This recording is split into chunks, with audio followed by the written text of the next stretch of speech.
পলিটিক্সত সবেই নিজৰ নিজৰ পক্ষ ল'ব পাৰে, ডেমক্ৰেচি ৰাইট আছে। গতিকে মই এটা পক্ষ লৈছোঁ, তেওঁ এটা পক্ষ লৈছে।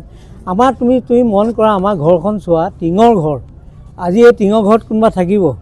হেমচন্দ্ৰ বৰুৱা যদি ইমানেই ভাল আছিলে, তেওঁ চোৱাচোন অৱস্থা চোৱা।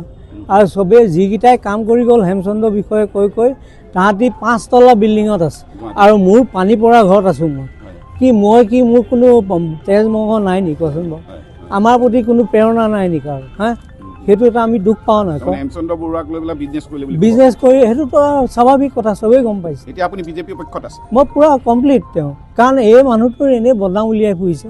চাইছোঁ যদি কিবা বদনাম আছিলে তহঁতি কেছ কৰ, কেছ কোনো একো কৰা নাই, ডেমক্ৰেচিক হিচাপে মাৰ তহঁতি। শিৱসাগৰ নগৰৰ প্ৰচাৰ কাৰ্য আজিৰ পৰা আমি আৰম্ভ কৰিছিলোঁ। এইখন আমাৰ পঞ্চমখন সভা।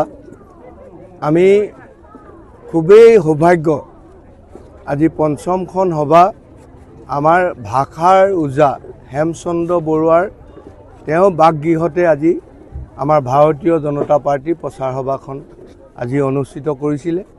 ইয়াতে বিশেষভাৱে কেইবাটাও গুৰুত্বপূৰ্ণ বিষয় আছে যে আজি আমি যিডোখৰ ঠাইত সভাখন কৰিছোঁ, শিৱসাগৰ এডোখৰ ঐতিহ্যপূৰ্ণ ঠাই, যিখন ঘৰৰ পৰা আজি আমাৰ প্ৰথমটো প্ৰেছ হেমকুক প্ৰেছ শিৱসাগৰত ষ্টাৰ্ট হৈছিলে।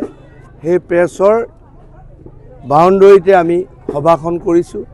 লগতে এইখন এনেকুৱা এখন গৃহ যিখন আজি অসমৰ এখন জনপ্ৰিয় কাকত, প্ৰতিদিন কাকতৰ আমাৰ স্বত্বাধিকাৰী জয়ন্ত বৰুৱা ডাঙৰীয়াৰ অৰিজিনেল বাসগৃহ।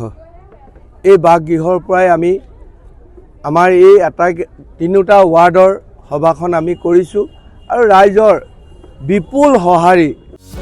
যিকোনো খবৰৰ বাবে যোগাযোগ কৰক আমাৰ এই নম্বৰত 9181 307 2221।